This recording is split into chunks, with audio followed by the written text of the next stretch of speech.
So nahiling niya to bago kita nagkaywang break kung ano sa mga nangyari leading to sa paghali ka na dictator na si Marcos Sr. So nung masasabi niya to mang katiwala digdi sa 39th anniversary kang EDSA People Power Revolution. No? Well, iba-ibang mga tao nagpahayag kan sa indang mga kuro-kuro. No? May nagsabi na iningayang pagpatalsik kay Ferdinand Marcos Sr. sa paagi sarong bloodless uprising. No? Nagdadanay da ining simbolo kan mga Pilipino laban sa tyranny. No? Pero almost 4 decades na matapos ining nangyari, no? Ang pagunita ka na historic event na ini, no? Garibaga na sa challenge. Lalong-lalo na digdi sa presidency kan aki niya na si Bongbong Marcos. Nyata niya, mga katiwala, na sabi niya to ini. Taining February 25 sa aga, pinagdeklara sana na special working holiday instead kang non-working holiday. So ining move na ini mga katiwala, no? Nagkadakulin mga kritisismo, no? Na nahiling kaniba na saro ining attempt sa pagre-write kan history. Asin man mas pasadayon ang significance kang nangyaring revolution na nagpatalsik sa regime, no, ni Marcos Sr. Digdi sa Pilipinas mga katiwala ang pagdeklara kan sarong aldaw na special working holiday anbut sabihon kaiyan, no, work and school continue as usual, with no mandated day off for reflection and commemoration. So ining pagdeklara mang katiwala, ining pag-downgrade kang People Power Anniversary bilang special working holiday, klarado ang mensahe, no? Na ang current administration does not see it as a worthy nationwide remembrance. And of course, this has raised some concerns among critics. Nasabi ninda, this is a step toward historical revisionism. Sarong espuerso, no, na i-blur ang narrative kan mga excess kang Marcos dictatorship. Tanganing i-blur so heroism kan mga tao na naglaban digdi. Ano pa mang katiwalaan pinagsasabi kan mga tao manunungo digdi sa issue na ini? Yan ang sa tuwing tutukaron, makaliski ni nagkapirang mga paisi. Katiwala minabalik kita digdi sa ultimong parte kan sa tuyang programa para sa kunya na hapon kay ining programa na Perspektibo. Yan.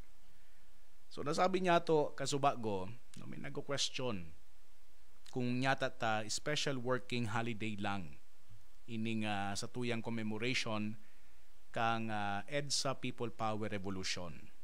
No.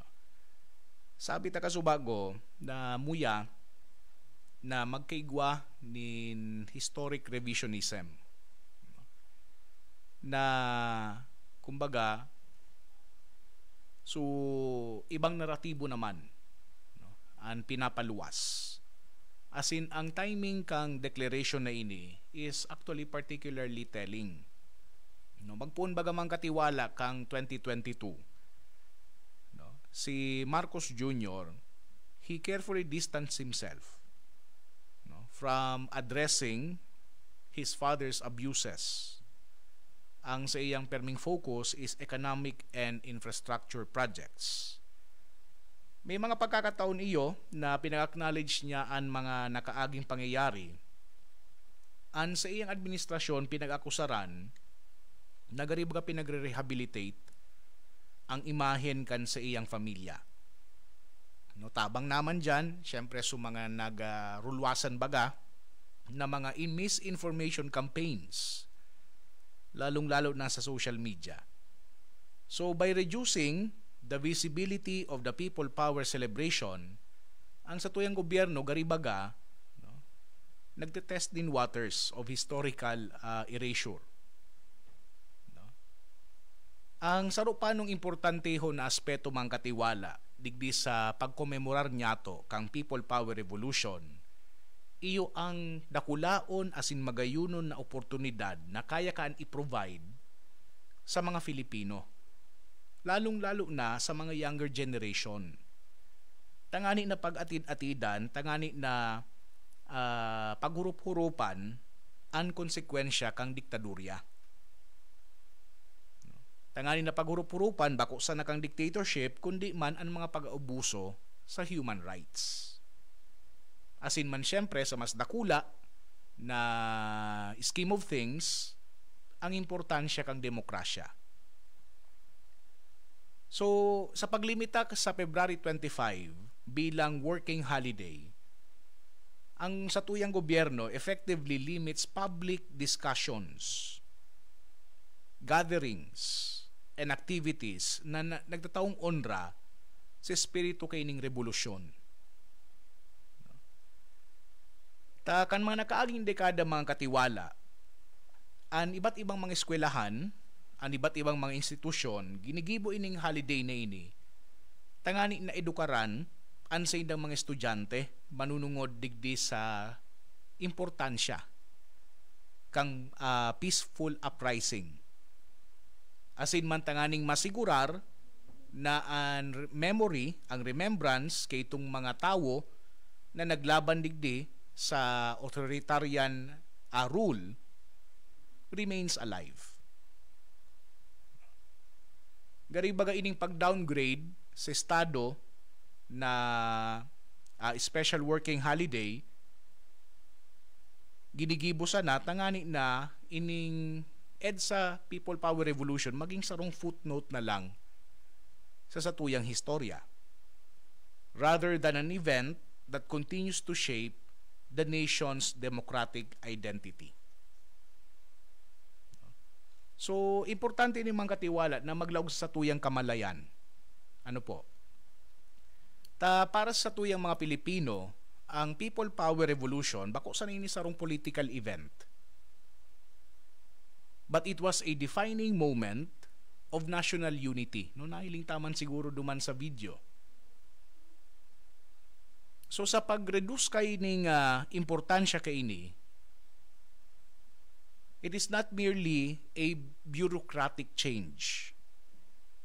Saro ining affront sa mga naglaban, sa mga nag-suffer, sa mga nagadan, just to restore our democracy.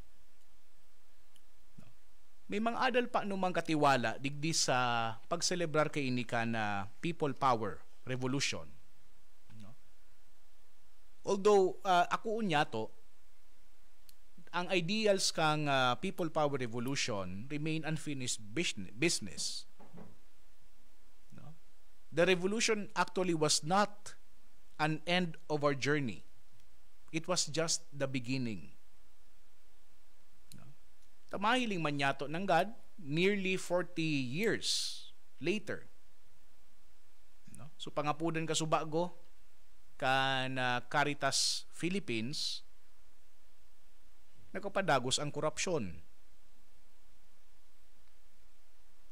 Mahiling yato sa headlines kan mga news, political issues. Kadaklan ng mga Pilipino nag-struggle man giraray sa poverty and inequality. Kaya mapapahapot kita mga katiwala bilang sarong komunidad, bilang sarong sosyedad, have we truly honored the sacrifices made during those 4 historic days? Ang importansya kan pagbabalik tanaw mga katiwala, bako sana na parte ito kang history, bako po, kundi suadal na makukuan nyato duman. Digdi baga sa satuya, sa presenteng circumstansya, presenteng kamugtakan kan kinakban, where social media drives activism and amplifies voices. EDSA remains or reminds us that real change takes more than hashtags and viral posts. It requires unity, persistence, and action. Pinapahiling kay inimang katiwala na ang peaceful resistance can be powerful.